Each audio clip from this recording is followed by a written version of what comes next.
Ladies and gentlemen, welcome to episode 520 of Just Joshing. I am your host, Joshua Cantallaresco. I write stuff, podcast, and occasionally illustrate as well. My guest is the one and only Dave Butler, who has been brave enough now to come on the air with me, being silly with yours truly for at least an hour or so. We'll see where it goes. But we were just talking off the air just before we got started. And one of the things that I was made aware of the fact, although it took a little time for me to get this, was Dave is no longer really on Facebook. I mean, he still technically has an account, Yep. but it's not active. He's kind of like a ninja. He disappeared. So why did you ninja at Facebook, Dave? So so the account's there. I don't read. I don't like stuff. I don't post. I go there occasionally still because people send me messages. Well, so look, there's I have disliked Facebook for a long time. I think Facebook knowingly encourages strife and division. You know, there's old writing advice actually, okay, which is that conflict creates interest. If you're writing a novel and there's a scene in which there is no tension, there is no conflict, arguably you should just delete it. And if there's information that's in that scene, you should work it into a scene where there is some kind of conflict. Two people fighting gets our attention. With no tension or disagreement, there's no story. There's no story, I think, happening. And I think Facebook. I think Facebook has absorbed that information, and I mean, there's not the only criticism of Facebook, but I think that they deliberately thrive off of balkanization and of strife and of disagreement, and I think they also thrive off of sowing human envy. And I think they encourage people to get on Facebook so you can sort of stay in touch with your friends, and then they want to basically control how you are in touch with your friends unless you pay them. And I think it's gross and immoral, and I think the effect is deleterious on the culture. You know, candidly, the last straws for me were that in the 2020 presidential election, Facebook very nakedly took sides and announced that it was suppressing the distribution of information about one of the candidates. And way too many people get their news by reading Facebook links for that to be moral. That's just completely unacceptable that this company would simply decide they're going to try to sway the election. And so that was it. So, I mean, it's not an accident that my last post was on the morning of January 20th. That's it. I'm done with Facebook. My fear has always been, so the reason I haven't dropped Facebook years ago is because at a certain point it was, I tried all various social media. You know, I had a Twitter account. I was on Google Plus while there was Google Plus. And Facebook was where I had the most people that I was in contact with, 2,500 or so. And I could, like, if I posted anything, ate a sandwich, I'd get like 25 likes. If I post anything that's like sort of mildly feel good, I could reliably get 100, and I could get a couple hundred likes by saying something that, encourages writers. I mean, I was getting a lot of people to sort of, a lot relative to, my other social media efforts, a lot of people to pay attention, respond. And so frankly, my fear has been, still is, that I'll hurt myself in my writing career. And now, so I fear that. One of the things that made me feel like I could go ahead and take a risk is that I've been slowly working on, I should have done this years ago. I've been saying since 2010 I should get a good mailing list. And I've been slowly working on that. Thanks to LJ Hackmeister, a writer out of Colorado, who suggested a strategy to me, it's really taken off in the last 6 months. I've gone from sort of just under 1,000 to now over 3,000, and reliably adding several hundred people a month or more. And so I hope that will, from a career point of view, I hope that will basically replace whatever value I was getting out of Facebook. And of course I fear that it won't. The other thing I'll lose on Facebook is that there are people who are just not going to be in touch with me any other way because that's it. Facebook has replaced every kind of social contact they have. And if I don't show up on Facebook, they're not going to email me. They're not going to, whatever, show up at my house, sign up for my mailing list and reply to the email and talk to me about, like, I will lose contacts. But it was a price that I felt like I had to pay, and the time had finally come. Oh, there's so much to unpack here. Yeah, sorry. This is all great stuff. I don't know where I want to begin here because there are some really good points. So, I have a theory about Facebook, Amazon, and Walmart. Would you like to hear it? Yes, please. So I feel that Facebook, Walmart, and Amazon have become the 1920s railroad services. In the 1920s, the United States had a giant railroad problem because the railroads were the distribution of all the goods in the United States. And what tended to happen is the railroads not only were the channels, but they also were competing against everybody else and brutalizing them. Amazon does this. Walmart does this with food, especially with food. When Walmart's case, big time with food. And Facebook does it with media content all the time. So you could make an argument today, and saying this, I'm sure the mighty Facebook boards might shut me down, but it's the truth, right? That Facebook and Amazon and Walmart are essential services for everybody because of just how much they've taken over the culture. Now, Facebook admittedly isn't the only big social platform. There is Twitter, there's Instagram, but they bought Instagram. So, I mean, that's technically Facebook now. It's the fun Facebook still, at least for a little while longer, but we'll see how long that lasts. But there's LinkedIn. There's a few other places like that as well. So it doesn't have the complete whole, but it's still the biggest thing. It's much like there's a lot of search engines out there, but everybody knows Google, and that's why Google, it dictates freelance writing in particular. Google is the monster you must understand. So 65% of internet searches are on Google, and the next biggest is Yahoo at 15. Yes, I use DuckDuckGo because I find it's a little bit better than both of those. Google, ironically, is the worst search engine to find information on. Right? That's what I also use DuckDuckGo actually. Yeah, it's a great one because it gets you a lot of I find the college reports, the studies quicker than either Yahoo, and Google's a nightmare. Sometimes you get lucky with Google, but more often than not, where Google's still great, folks, is when you try to look up people. It finds people, no problem, but information is a nightmare. It's a giant nightmare on Google. The basic problem is the thing that made Google's algorithm good. It does not point at a true answer. It has no capacity to know a true answer. It points at a popular answer. Yeah, exactly. It can get wrong and it can get manipulated. Let me give you an example of both of those. So before the lockdowns and Barnes & Noble shut and then reopened, I had been systematically visiting Barnes & Nobles. I've been in over 45% of the existing Barnes & Noble stores. Okay. And I knew how many stores there were, and I by reading their annual report, because they were no longer, but they were a publicly traded company. And so I said, here, this is the number of stores that we got, and I was doing a calculation for percentage. Once I Googled, rather than checking the annual report, I Googled and got a completely different number. And it was off by like 50 or 60. And it's because for some reason Google decided it wanted to point to a very old annual report and say, oh, here's here's how many stores Barnes & Noble has, but their data was like 2010. Wrong, stupid and pointlessly wrong, but just wrong.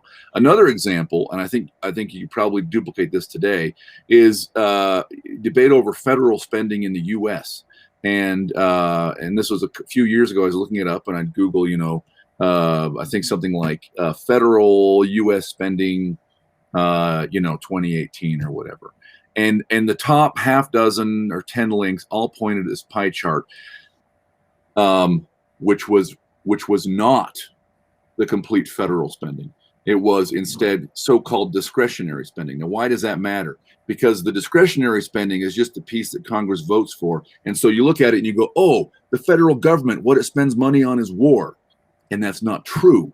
Because actually, what the federal government spends a lot more money on is Social Security, Medicare, and Medicaid.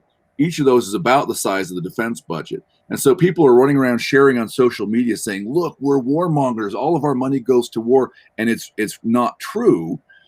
But they're making it appear true because the Google algorithm, you go, what's the federal government spending? And this pie chart comes up and it seems to confirm what people are saying. And it's wrong.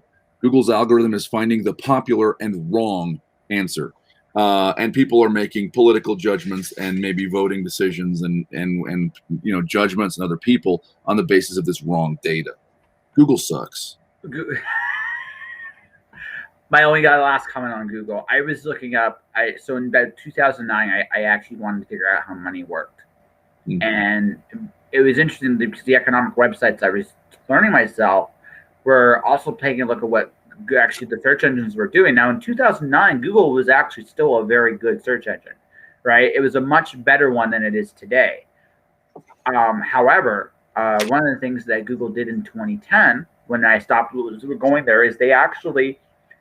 You used to be able to access there was an archive place of all the information, press releases, actual newspaper articles, and Google, it's still technically there, but you can't access it anymore through conventional searches. I'd have to look this up. It's been a long time since I looked this up, but Google's that was when Google started to make serious changes from a content-based search engine that was actually at the time really, really good to what it is now. It isn't the only step, but it was definitely one of the first steps to it.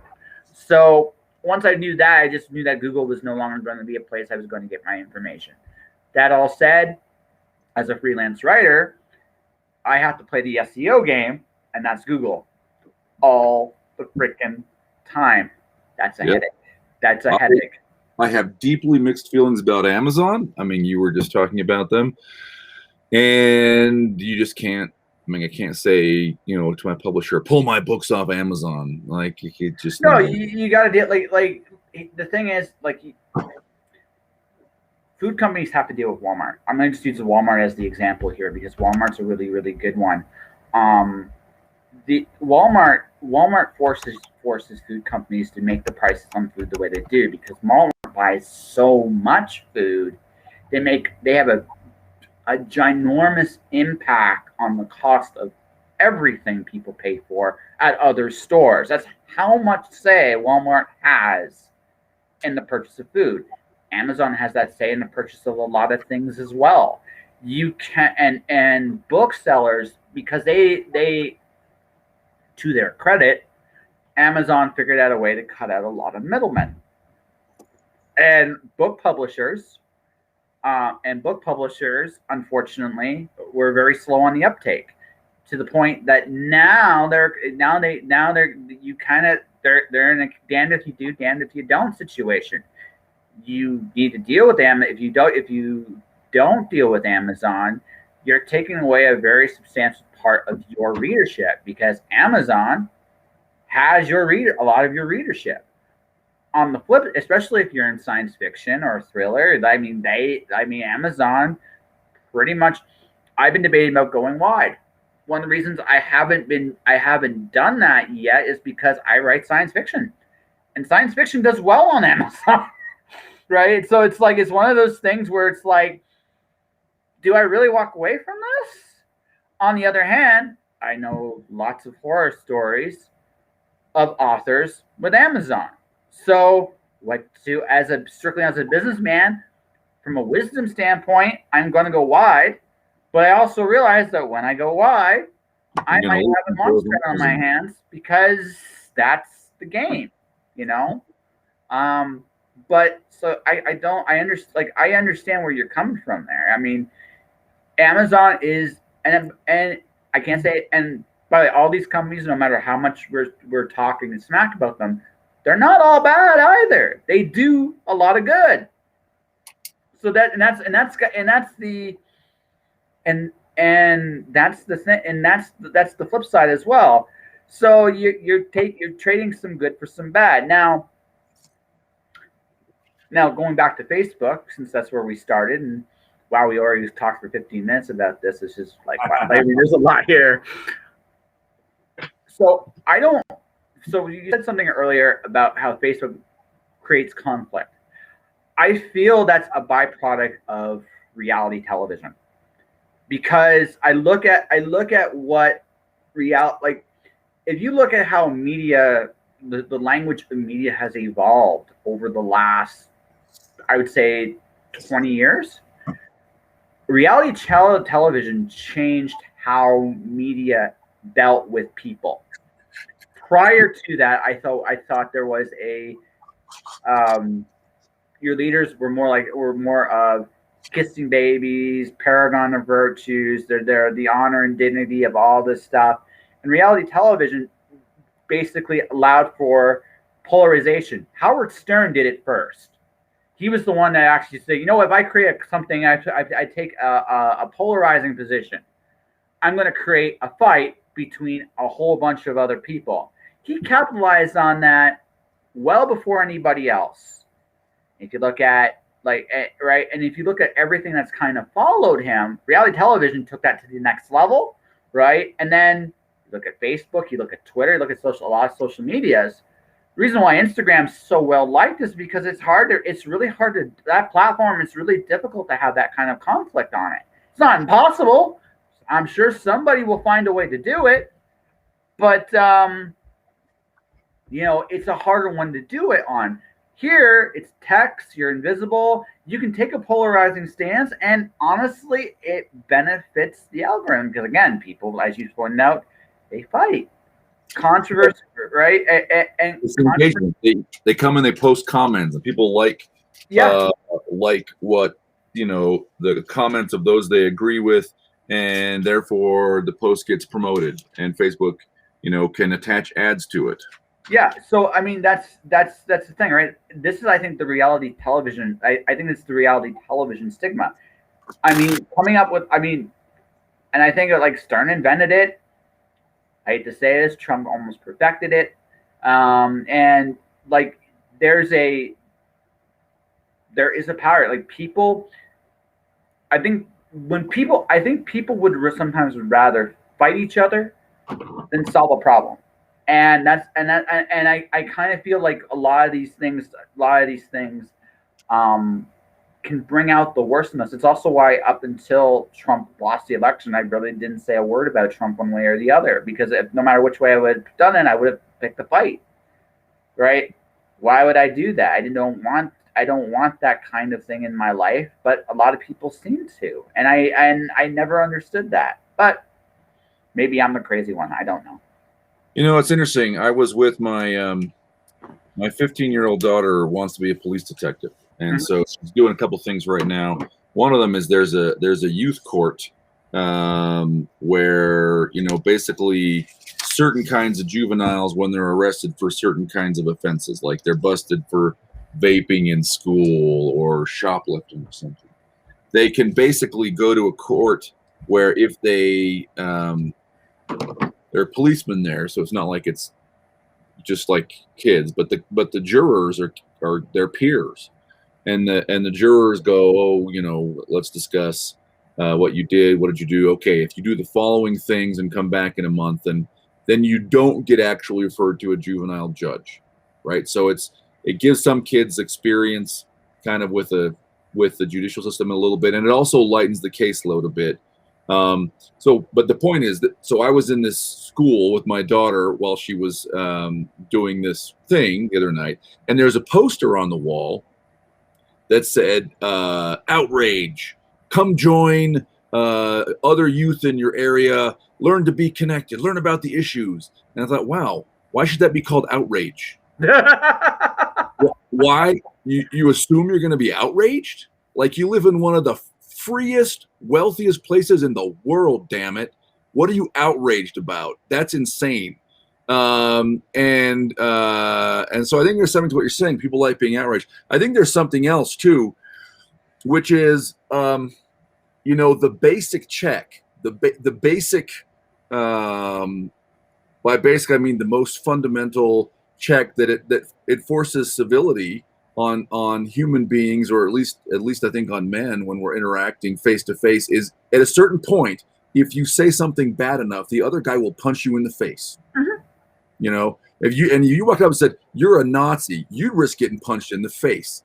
But people regularly feel okay about saying exactly that kind of stuff on Facebook, and I think it's just anonymity and distance takes cowards and turns them into tyrants who think that they're brave, and it completely erodes the level of discourse. I also think memes have replaced reasoned political discourse. I also think, and I can't comment about Canada, I don't know, but in the U.S., our civics education has gone to shit. People don't know why there is an electoral college. They don't have any sense of history. They don't know anything about their country. They're just outraged. So I agree. I despise reality TV. I make a joke about reality TV in one of my books. I think there are other factors too, and I think sure. it's awful. And I think it's awful. No, I mean, I'm not, like I said, I just look at kind of like somewhere along the way we stopped compromising with each other, and that's and as far as politically goes, Canada, I don't know if we're not outraged, we're kind of apathetic by and large. Maybe it's just the amount of alcohol we drank. I don't know, but no, I mean, most of us really don't understand how our systems work. Now, I'm not saying nobody understands how our systems work, but very few people actually take the time. Like, what is actually money? Most people can't really answer that question. What's the difference between money and wealth? Most people can't answer that question anymore. They're not the same. Right? They're not the same. Most people don't know what wealth is at all. They just think it means lots of dollars. Yes. Right? Oh, I have lots of big number. That's not it. No, it's not. Most people don't know what that actually is anymore. Most people don't know, even in Canada, like how our money works is not that different than yours in some ways, and that's actually terrifying because anyone actually knows how the American dollar works, it's actually a horrifying thing. Not a good thing. It's a horrifying thing. Canada's oddly, it's similar and different. We actually have a check and balance for it that you guys don't, but most of us don't even know it's there. So it's currency. Yeah. Yeah. Most of us, right? We have a check and balance to it that you guys do not, but most people really don't know it. So it's kind of like it's like if you have civil rights, that's great, but if you don't know what they are, right? It doesn't do you any good anyway, right? So that's kind of how a lot of people I know are. Now, that's not everybody. I mean, there are people that have gone out of their way to educate themselves. But for me, I've noticed this. I've noticed this as time goes on. Critical thinking is not necessarily is not something that is taught to the same degree as it once was. And it's not innate. No, it's not. It's not something. I don't know if it ever was innate. I just know that I can look at the problems I can solve, right, and what I can't solve. I have an idea what I can't solve, and I know the tools or the path required for me to solve them, which at the very least gives me options, right? Now, I may not always know if I'm right, but at least I have a path I can follow. I feel in terms of critical thinking, a lot of people today aren't even taught that.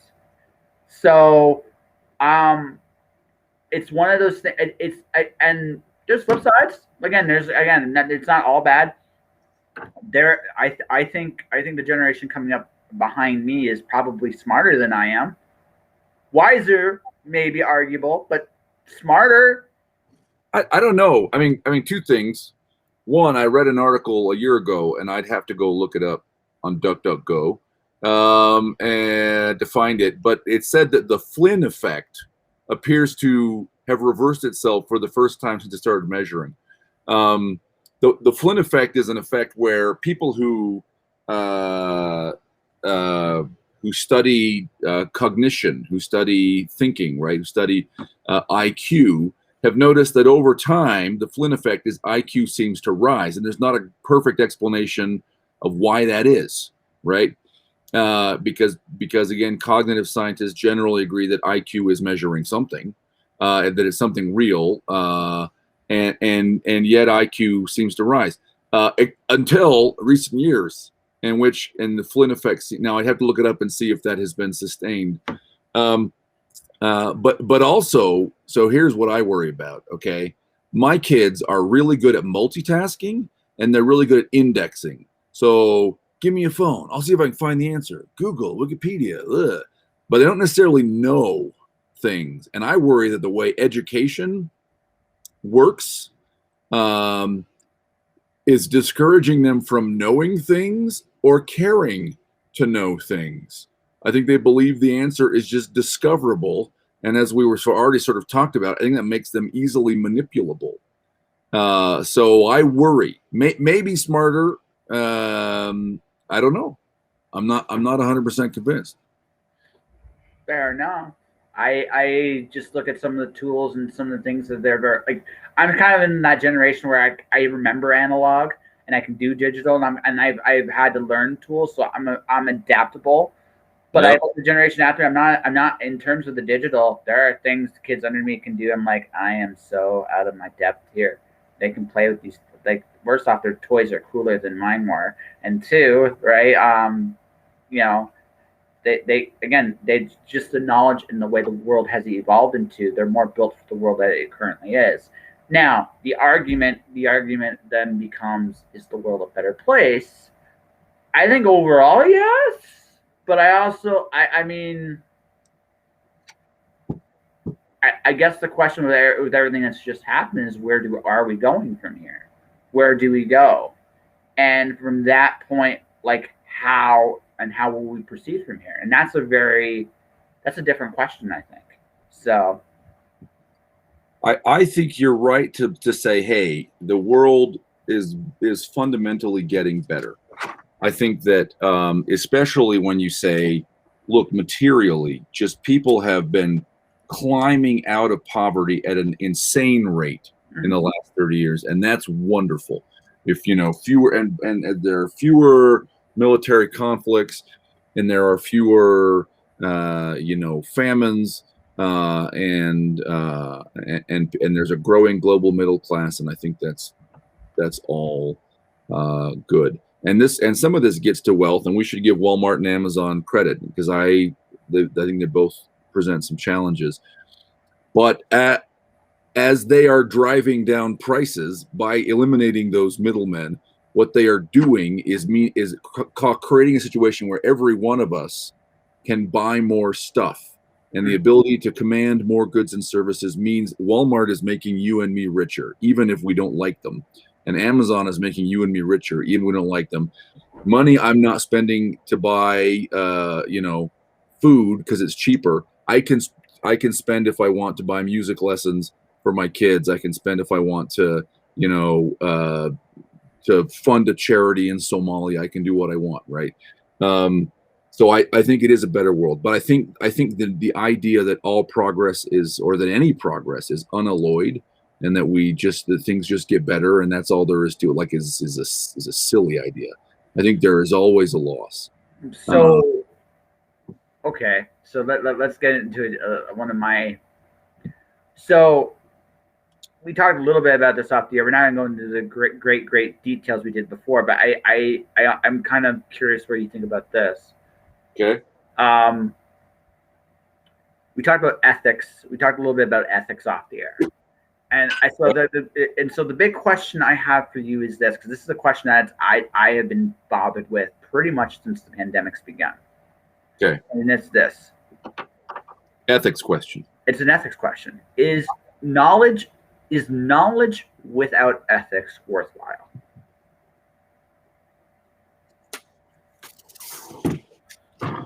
Well, that's an interesting question. Yes. But I don't know. What do you mean? Do you mean?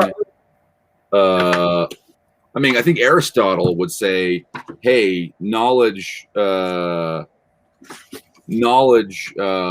restraint, is not any more laudable than courage in a bad man."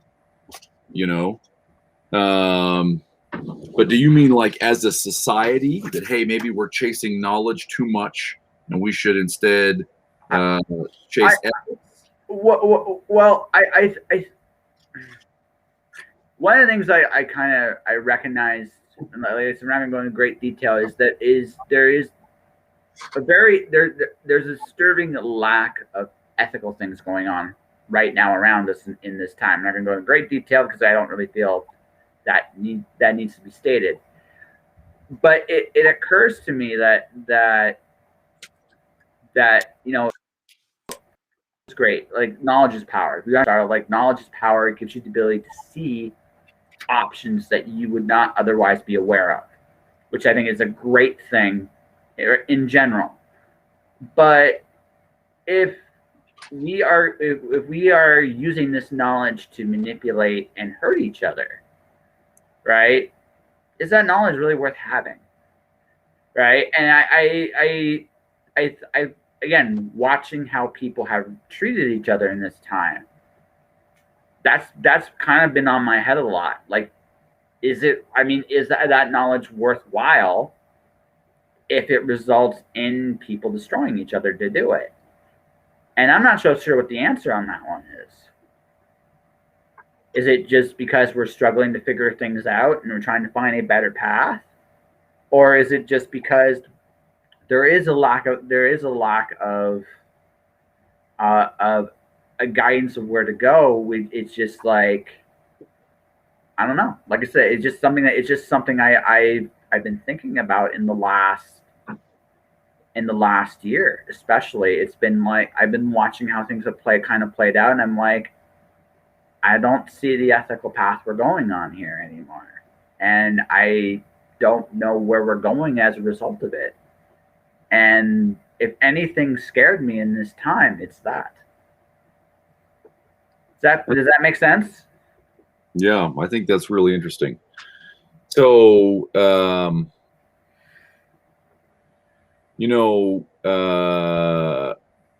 the garden story, right? What the serpent tells mankind is that being like the gods is knowing good from evil, right? And I share your concern. I think we are less like the gods. I think we don't know good from evil, and it's not a way for humans to live, or it's a different way for humans to live. So a theme I've kind of touched on some of my fiction writing, and something that I worry about a lot, is that the pace of change that we have experienced in the last 200 years is so fast, and in some respects so radical, that we are not fundamentally the same species as our ancestors are. And I don't mean that biologically. There may be an element there, but I mean mentally and emotionally and spiritually and morally, we're not the same creatures. And so, even though I think the growth of the middle class is wonderful, I think we lose some things, and I think for the most part we can't even understand what was lost. I think that I mean, so here's an idea, and here's an example that's sort of a physical, external, trivial example. Okay, the night sky. from whenever Homo sapiens started, I don't know, it's 100,000 or it's 500,000 or a million years ago, or what the paleoanthropologists think now, right? Until, I don't know, 1800 or so, every human being saw the night sky, and they knew it well, and they knew the names of the images in the night sky, and every culture we encounter has their names for constellations, and we happen to have inherited the Greco-Roman. But the Ojibwe, for example, have a different set of constellations, right? They looked at the night sky. They gave those things names. They told stories about it. They projected spiritual beliefs on the night sky. They used it to move around with. They could tell things like the seasons and directions.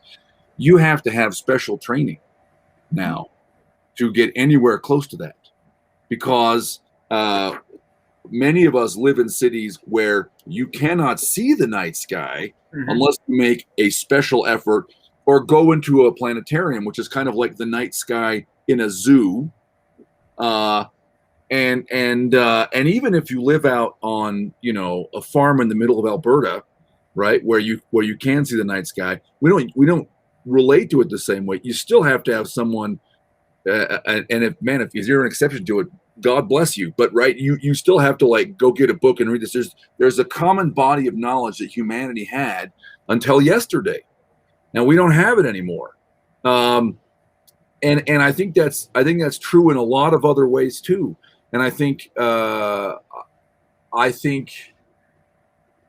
worry that things are changing very fast, that we have lost a moral compass, and that we have lost the humility to say, hey, this is nature, this is the order of things. Wisdom is to live a good life consistently with the order of things. And I think we turn that on our heads to say, no, I can change everything. And I think that maybe modern science and engineering has abetted and encouraged that idea, but I think we're taking reckless risks. I think politically it leads to a kind of a madness where we say the ideas and wisdoms and institutions of our ancestors, their wisdom embedded in the institutions they handed down to us don't matter. Screw them. And by the way, screw the people who aren't born yet either. They don't matter. They don't get a say. We're gonna do whatever we want. Arg. And I think we're gonna see some pretty big shipwrecks of ships of state coming up here. And I certainly don't imagine that the U.S. is somehow magically immune because of this kind of detachment from the cosmos, detachment from the rest of humanity, and the sense that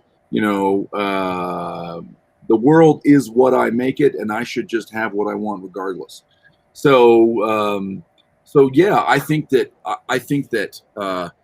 wise, or let me rephrase that. I think that moral action needs to be informed by knowledge. I think knowledge is absolutely important. I think a person who is acting morally but is ignorant can do a lot of damage or harm. And I think knowledge that is detached from the knowledge of the gods, knowing good from evil, is maybe even worse. It's just as dangerous.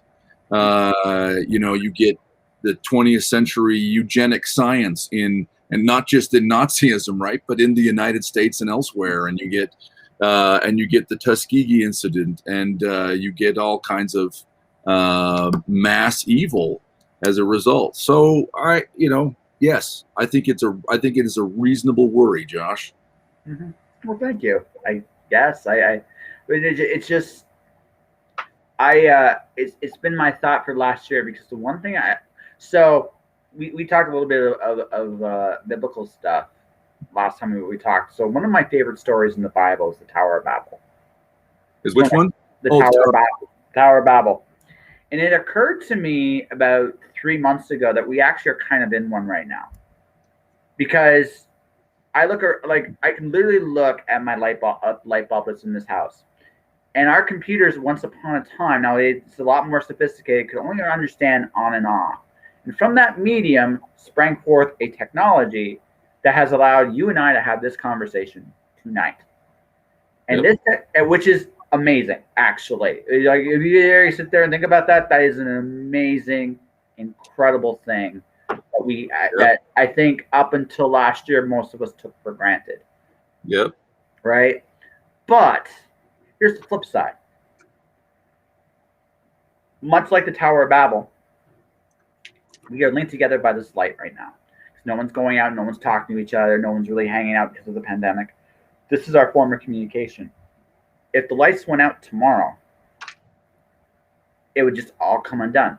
And it'd be like, and I just realized, like, we kind of are in a tower. The only difference now is instead of scrambling a language, we just all you'd have to do is turn it off. It's like it's almost the same thing within the tower. It was a magical place and race of people that can do incredible, miraculous things. We can talk across the planet. We can learn anything we choose to. It's incredible power and freedom. We have the ability to question and explore. We can do things with this machine we're talking on right now that our ancestors never dreamed of. And yet it could all come apart if someone turned off the lights. Yeah, that's interesting. Yeah. It just occurred to me that it's not quite the same thing, but it's close. And it's like, it's amazing. It's like, again, I now grant you, I've always had a little bit of a fascination with the Tower of Babel, but it's just like, that also is like, that fits very true, I think, right now. We're kind of in this really fragile state, and where we can go from here could be it could be very, very, very interesting. So if we could, I'm hoping we're a little less fragile by this time next year. That's kind of what I hope. So, but I just recognize like that, like it's amazing how in times like this you kind of can see like life's a fragile thing. That's not always a bad thing, but it just that just hit home very hard this year. Yeah, I mean, I think it's interesting. Modern Western civilization has operating on trust, has built some very complex machines that have allowed all of us to become wealthy in the real sense of wealth, which is to say, in commanding more goods and services, able to live better lives. Right? It's not having more dollars. It's I have a toilet that King Henry VIII would have envied, right? Hot water. It's ordinary. Actually, I think in Canada you have better toilets than we do because we have. We do. We also have better hot water than you do too, by and large, on average. I'm gonna have to move to Canada.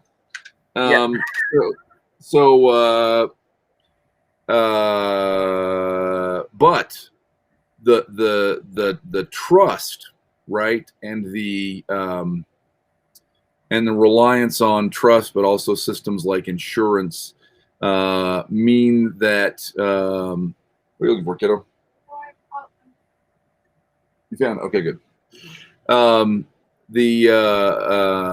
Sort of create some of that fragility, right? So one place we saw that is toilet paper, right? Toilet, like a year ago. We have this with the system, which is built to make toilet paper cheap, which is great, right? I don't want to pay a lot for toilet paper. You don't want to either. Why should I have to work a whole bunch of my life just to pay for toilet paper? I shouldn't have to, right? It's great that I don't have to. But to make toilet paper cheap is one of the issues is working capital management. To make it as cheap as possible, Walmart or whoever, right? Doesn't matter. Aldi, King Soopers, whoever's selling toilet paper, needs to hold as little as possible and sell it through really, really fast. And so the machine succeeds by doing various things, pressuring suppliers, getting economies of scale, and by only keeping just as much toilet paper as you need so we can sell it and not waste any extra warehouse or store space holding big amounts of toilet paper that takes a long time to sell, which is great. It keeps the cost of toilet paper down right up until the moment when everybody goes out and buys one extra pack of toilet paper, and then you are screwed. because the system's not built to do that. It's a very fragile system, right? And so suddenly people are going like, 2 weeks, can I beg a roll of toilet paper off my grandma? Everyone who had a prepper friend was suddenly really glad that their friend had 14, 20 packs of Charmin in the basement, or they're like sneaking into their locked up office building to steal the office roll of toilet paper. So yeah, I think it would be interesting. I don't know if we can build, the blessings of greater wealth to everybody are in fact enormous. I'm not sure we can build a more robust society in that sense, or similarly a more robust society in the sense you're talking about, where internet and communications infrastructure. Oh, yeah. Right? I think just making it more robust means making it more expensive, which means fewer people are going to have it. Right? That's what at the end of the day means. Or we all have that, but instead we have less of something else. And although we might theoretically make a kind of a moral or spiritual choice to say we want internet, therefore we will do without sports cars, I don't think we will.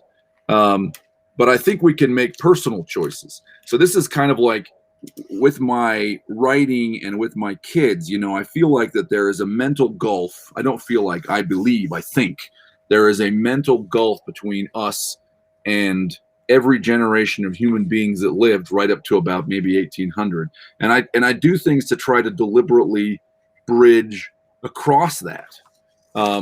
So to get back to my trivial external example, I take my kids out stargazing on purpose, and not only teach them, look, this is Orion, or this is whatever, but I also say, the Greco-Roman constellations. I'll actually deliberately try and teach them other kinds of identifications and say, look, the Greeks know that as Hercules, but to the Ojibwe, that's a bather emerging from a sweat lodge.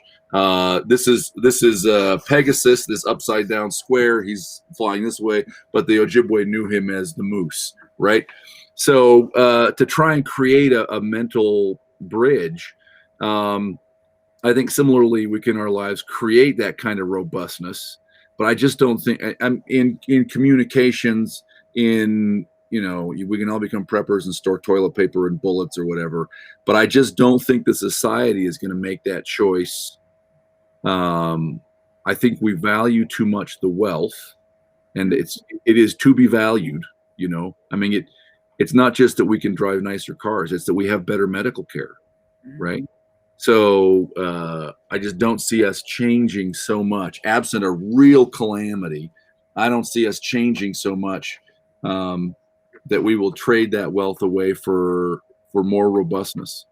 I had this conversation with Troy Lambert, and me and Troy had a fun little back and forth. I said, if I tried to make you do something you didn't want to do, eventually you'd either punch me or give me the finger.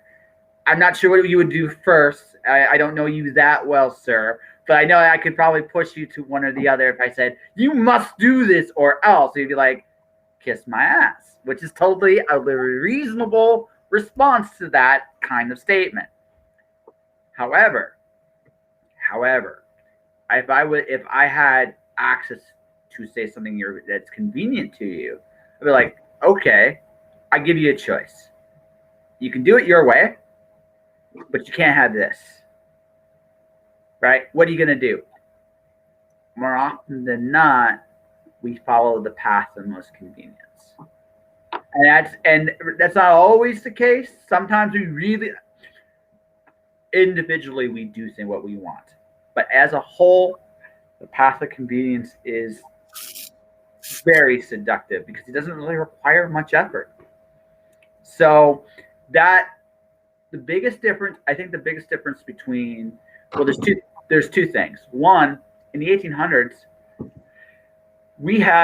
I would say probably up until the early 1900s. I think I'd go to late 1800s, early 1900s. But that's where I would think maybe where the divide, what you're talking about is. Once we had the ability to, I think once the oil and the industrial age started coming into play, that's when the separation really started to happen. Because I think at that point, going ironically, I think it came down to wealth. I mentioned the light bulb earlier.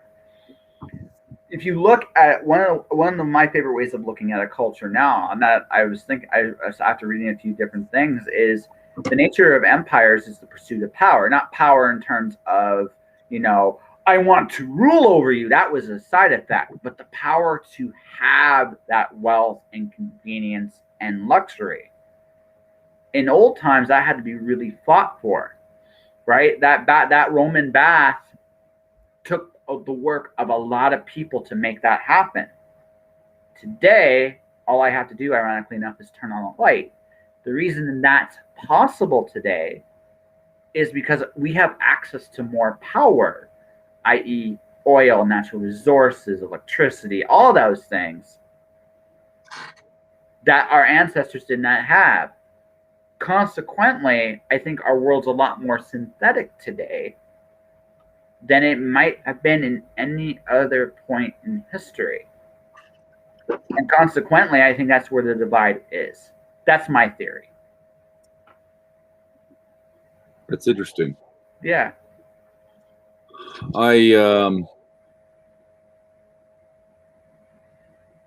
It's a thought. Just playing off what you're saying, that would be my thought to you.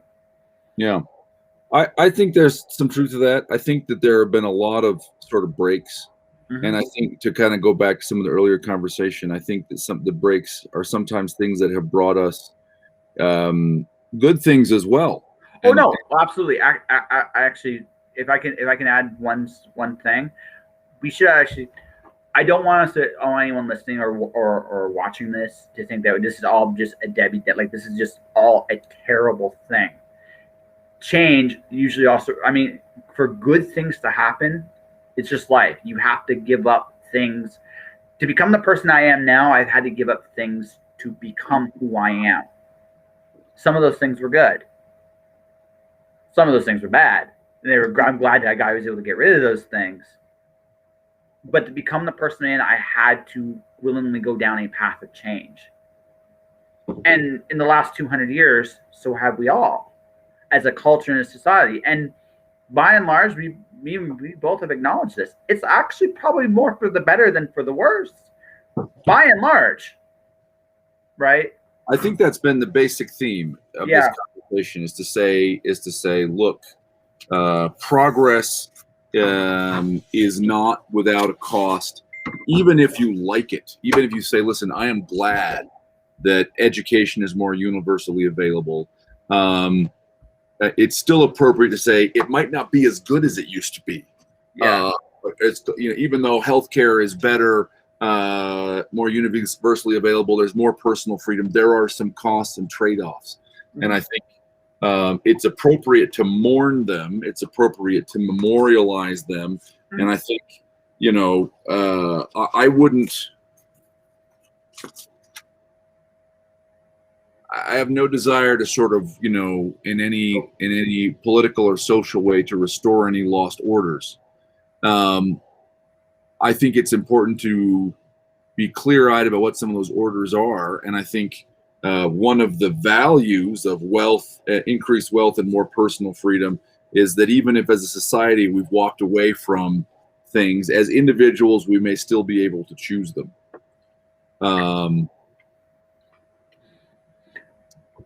Can I make an observation about you? I just realized. I think it just clicked. Go for it. You're very curious about how we came to be here. You mean like the plant? How we as a species came to be here? Yeah, or even in the more recent, like how we got, like, you're much like me. You do think about where we're going. And I think much like me, one of the things you've done is what I've done is I've looked at how we got here. Because honestly, it's a good way to understand it, because it's also sometimes looking back is a way of looking forward as well.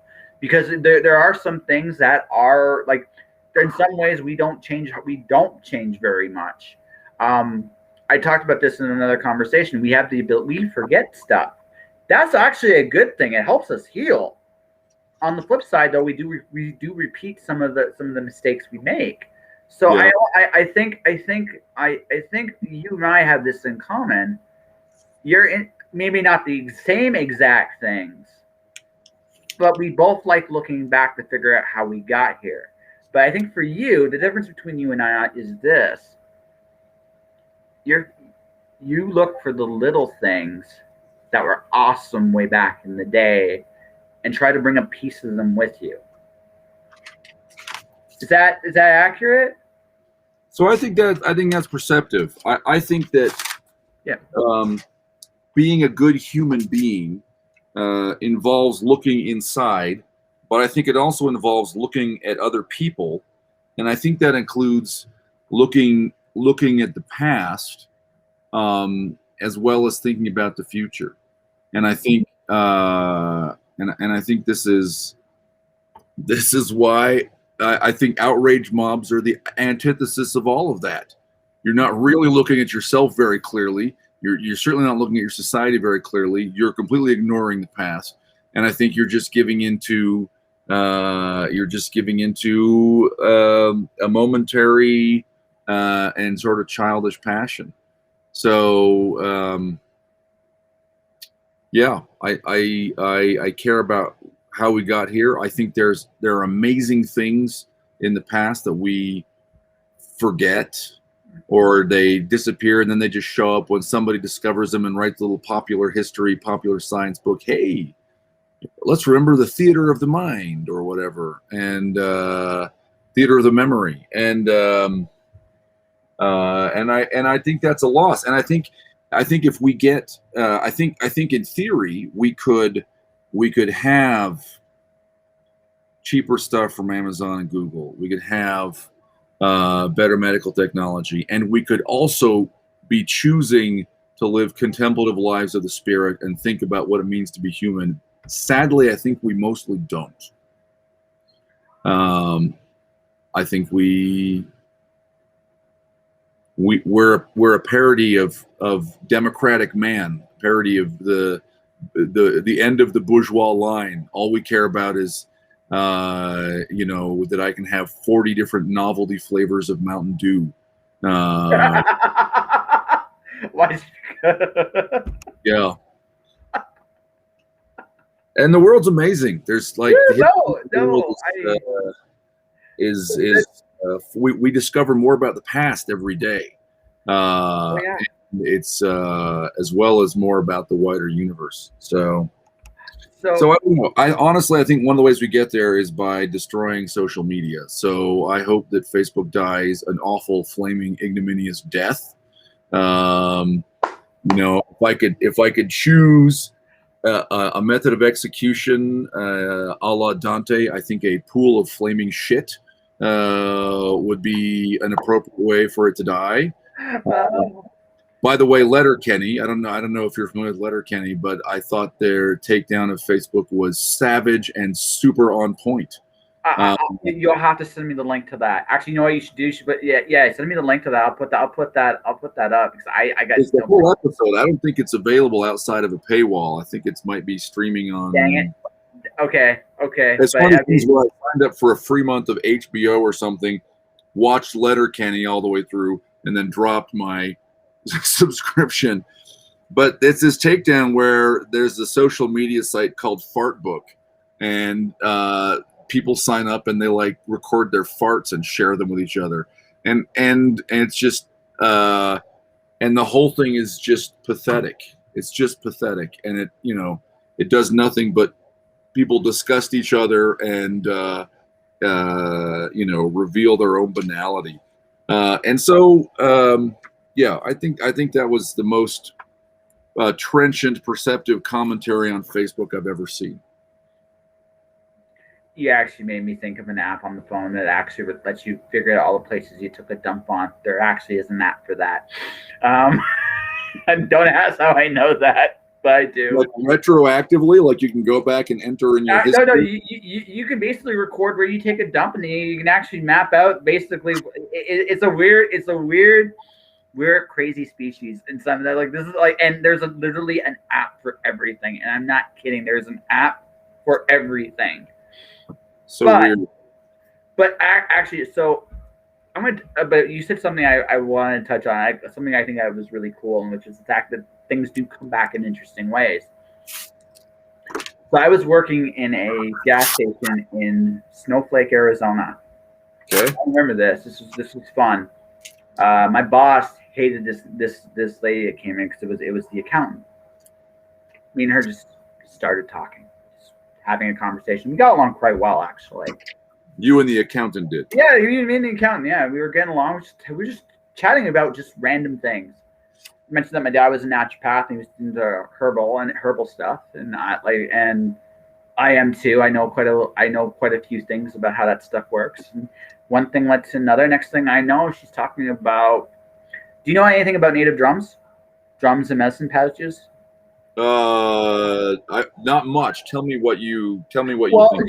it's usually like culturally speaking. Um, sometimes, like depending on the tribe, they'll actually for children they'll give you pouches, and drumming is using for healing and medicinal stuff.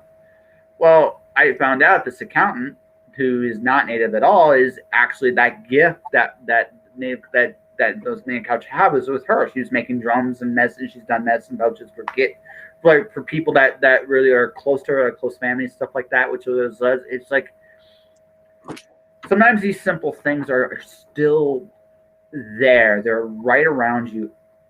I think probably one of the biggest lessons I learned from my dad, growing up with my dad, was this. The world is filled with all kinds of treasures and magic. And my magic in the sense of all these hidden little worlds of just amazing wonders and places and things.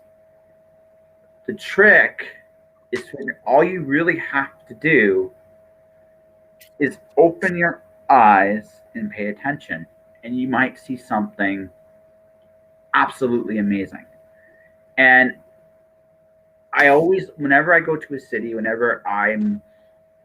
this time has been really weird for Windsor because I explore more than I have this time, but this being this sign of the times more than anything else, I haven't explored the city like I would have normally. But even so, I still every once in a while see like these little traces of magic or these little traces of these cool little hidden worlds that are around us all the time. And I think that connection that you're talking about, looking in the past, I do think it's still there. I just think the difference between then and now is we have so many other big billboards and logos, and there's a war of our attention all around us. But if you can see around you, like for what that is, you can then look really around and you can find some really amazing things. Also, I'm a little jealous of you just because of the fact that you can look into the night sky, stargaze in the night sky. That's the one thing I actually do miss about Arizona. I got that every night. Arizona is pretty cool that way. You know? Yeah. I think that's true, and I think, by the way, that's true actually with respect to literal magic. Mm-hmm. It is literally true. No. I'm hesitant about actually talking about that because some people react funny when I mention it like that because it's like it's not real. It's like it kind of is. It's just it's a weird world. If you let yourself be open to it, you will discover and see things you never thought were possible. But it's a weird paradox. This stuff's there whether you know it or not, but you can't really see it unless you're open enough to. It's such a weird thing. It's just how we are built. If we don't think it's possible, we can't see it. Or if we do see it, it shorts us out. If we do think if we're open to it, though, sometimes you see some amazing things. So that's also true in a very literal and social way. So I'll tell you, I've got a couple books out with Aaron Ritchie that are about a character in the 1930s who practices traditional American folk magic, and as a result of which is not, it's not me making up some kind of hard magic system and I go, oh, if he, this material, whatever. No, it's like actually, so right here, I've got the 6th and 7th books of Moses as a historical grimoire, right? So it's me reading actual books of magic and us incorporating that stuff into the stories. And so I talk about it, and what I have learned is if you talk non-judgmentally, right? You talk about these sort of traditional spiritual magical practices. People come out of the woodwork and tell you what they do. Yes, they do. Come out and say, oh, my uncle was a browker in Western Pennsylvania and he did this thing. Or I have friends in Texas and I was down there, I knew they'd read the book and I was down there. And so we went out to Torchy's Tacos to get some tacos, and over lunch, she says, you wrote about the, sort of stone magic in The Cunning Man. I want to show you my magical stones. I sat there, we talked about her. Yeah. Oh no, it's such a neat. The podcast has been a blessing for me because it kind of reaffirmed something really, really, really cool about just what I know about people in general. Yeah. There's so much depth to people, what they see, what they do, and there's whole worlds inside everyone. It's incredible. Yeah. I just learned something about you I didn't realize right up until that moment. Boom. And that's cool. Yep. So well, interesting. So I think you're right. I think the worlds of the past are there. I think Amazon, and we have said some criticism of Amazon in this podcast, and they could stand to hear a lot more criticism. But I think by bringing down the price of publishing, one thing that's happened is they continue to bring back all of the books of the past. It used to be, you go to a bookstore and they've got some books in stock, and you can pull up a catalog and say, can you order this book? And they can try. That's no longer the case. Like nothing goes out of print anymore. No. And even books that in terms of intellectual history, or that's not the right word, in terms of, current popular knowledge, are basically non-existent. Because I tell you what, I think if I walked into my kids' high school and walked around and asked the students, how many of you are aware of the 6th and 7th books of Moses? I think the answer is probably 0. Mm-hmm. Nevertheless, the book is available to me and cheap, and so I can choose to explore those hidden universes. And I encourage people to do that, and I encourage people as they're creating art not to try to rush after the big brass ring by writing the stupid thing that 100 million people are going to like because they want money, but instead to write the thing, to write their own hidden universe, to write the thing that only they could write, the non-fungible thing that will be a treasure for someone in the future to find and say, this guy, Josh Pontellaresco, he said this, and how awesome is that? And it resonates with me now. I make you a solemn promise. If you checked out any of my books right now, you kind of already see that. I think the best advice I've ever gotten in this writing is to write a story only you can tell. No. Right. And what I mean by that is every story has been told essentially. Sure. The challenge is, what does an author bring to the table? Or what does an artist bring to the table? What does a musician bring to the table? The song has been saying, you're bringing yourself. And because you're bringing yourself, you're adding something very unique. I said this with Mark Park when I drew with her.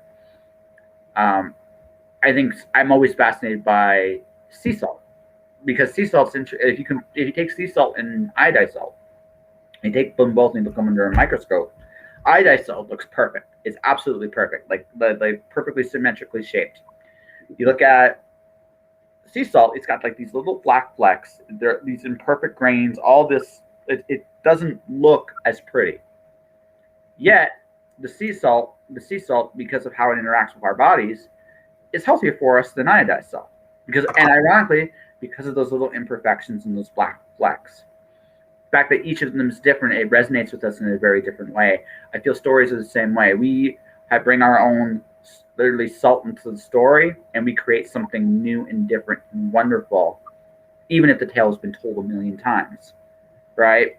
And that's I think the challenge every artist has is trying to understand what kind of story they really want to tell. And once they figure that out, those are the stories you tell, and you'll find your audience sooner or later. I think there's a lot of wisdom there. Yeah. And I think, and again, credit to Amazon. I think as much as I dislike some things they do, I think bringing down the publishing revolution, bringing down the price of publishing, empowers that kind of bespoke, artisanal, individual vision publication in a way that has never really been possible. Yeah. So that all said, I honestly, I'm not quite brave enough to follow you off the Facebook grid just yet. One day, I think I will. I'm off the grid. I'm on city water, man. Yeah. But I understand it. Like I really, really do. I'm in a weird place. I'm still growing, and I think because again, I look at my dad. He makes a lot of his business from his mailing list. I look at creators like Russell Novelty. They make their living primarily from their mailing list. He doesn't really worry about Facebook so much anymore, right? He's like, honestly, the people I want to work with, and I have to do a better job of this myself, is my mailing list, because those are the people that want to support you, right? So, hopefully that'll work for me then. Yeah, no, because I think it will. I think what'll happen with you, and as you get to higher numbers, and as you because it seems like you found the strategy that works for you, at least as you get to higher numbers, I think what you'll find, you may not win any awards, my sir. I think your days of going for awards might be done, but I do think you'll find something that a lot of authors would rather have, because I've taken it from me. Awards are cool marketing tools, but really, to be perfectly honest with you, I'd rather be paid. And I think most there's nothing more satisfying for anybody, honestly, is to feel that their work is appreciated. And say what you will about money. It doesn't have to always be money, but money is one of the most simplest ways to know that your stuff is appreciated. You're getting paid, or you're able to put food on your table. You're able to accrue wealth through your words. That's an amazing thing as a writer. And I think that's if I had to choose between being awarded and acclaimed, or paid, if I have to choose, I'd rather be paid, because I know for sure that will actually last longer in appreciation. Mm-hmm. People might remember my award, but I will remember the people that supported me when I needed it. And that's how I see it. I could be totally wrong on that. Some people may just want the awards, but that's my take on it. So, well, I hope you get money and awards for your art. Yeah, I've gotten some awards. So I'm good with that. I'm good with what I had there, but I feel yeah. In your case, I just hope for your career, for where you want to go, that this path you've chosen. How do you feel about it, actually? Like, do you feel at peace with what you've done? I know you're just a little scared, but are you at peace with it? Yeah. I mean, we'll see what happens. I think that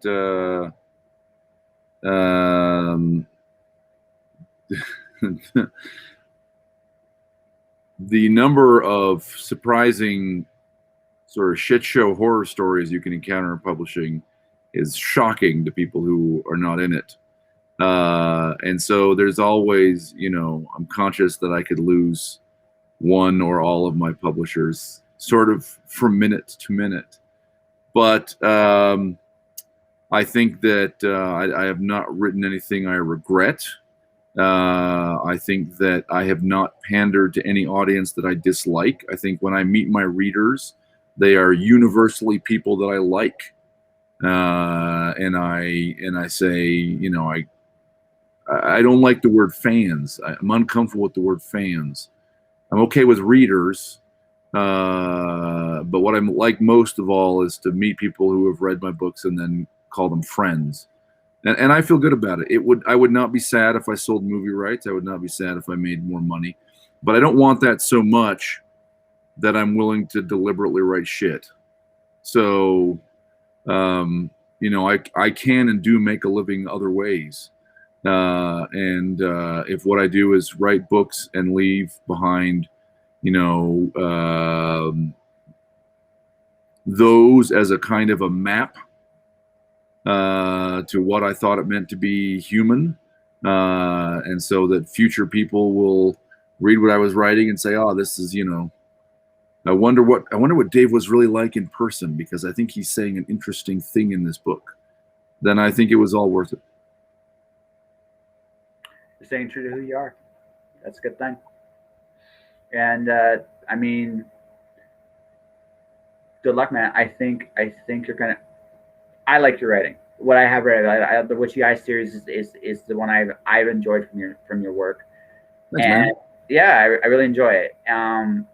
You're good. I want to read more of your stuff. I gotta figure out my own world a little bit more before I get more of your stuff.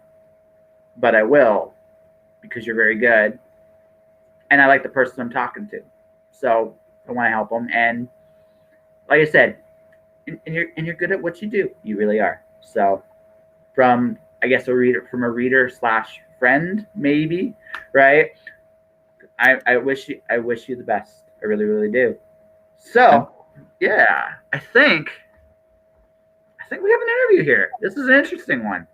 Awesome. Yeah. Well, the timing's, that's good. I just got a series of texts saying that my daughter's basketball practice has been moved forward, so I need to sort of pack up here shortly. That's cool. So how about this? What's coming up did something just come out? Something coming out? I did, yeah. So my 10th traditionally published novel just came out. It's called The Jupiter Knife. It's a sequel to The Cunning Man. This is about a farmer I'm actually wearing the sort of Hiram Woolley hat. It's about a farmer named Hiram Woolley in the 1930s who is a sugar beet farmer and also a practitioner of traditional magical lore. And book 1 was about him battling a demon in the bottom of a coal mine. Book 2 is about him encountering a cult, sort of a human sacrifice cult in the deserts of eastern Utah. Actually, a lot of it takes place on what is now Arches National Park. In fact, there's an extremely iconic looking arch called the Delicate Arch today. It was not always named Delicate Arch. At the time, in the 1930s, it had a bunch of names, including Pants Crotch and the Bloomers and the Cowboys Chaps. But seriously, if you look it up, you'll go, "Oh, I've seen that before." It's in every year. It's in calendars, and it's very striking rock formation. But the climactic scene is a knife fight beneath Delicate Arch. Came out in February. I've got like 8 short stories coming out over the next year. I'm not sure when my next novel will be. It's probably in 2022, actually, at this point. Okay, well that's an awesome list. Sounds like you've been kicking ass, taking names. That's awesome. Not as much as I'd like, but trying. Hey, you know what? I hear you. I got to catch up with you on books, man. I only did 2 last year, so I gotta get my ass in gear. But besides that, how can people find you? How can people get on your mailing list? Let people know how to do that. Yeah. So my website is davidjohnbutler.com. John with an H. davidjohnbutler.com. And there's a page where you can sign up there for the mailing list. I am still on social media. Basically, the social media platform I'm on is called MeWe. It's basically like an older Facebook. It's much less frenetic and doesn't try to manipulate your feed. And happy to interact socially. I don't hate the idea of interaction with people. On the contrary, I love it. My anger towards Facebook and Twitter is that they have manipulated and commoditized and twisted and made dishonest and evil the interaction between human beings who were or should be friends. So yeah, davidjohnbutler.com is probably the easiest place. You get my mailing list right there. You can mail me directly through the site if you want. I'm happy to talk to anybody about almost anything. Very cool. And that will do it for tonight's episode of Just Josh. And if you guys want to support this podcast, you can do so in a number of different ways. You can subscribe to it as either a video. Twitch is on Just Joshing Podcasts, or my YouTube channel, Joshua Pantellaresco, where episodes and clips are there. If you want to listen to the audio, it's still where it's always been. It's on all the platforms, including the great Amazon. Hallowed be thy name, blah, blah, blah, blah, blah, blah. Beyond all that, stay inspired, keep shining in the dark, and I'll see you guys tomorrow for Drink and Draw, a special one with Timothy Niederreiter. All right. One. Come here. And just took forever. Boom.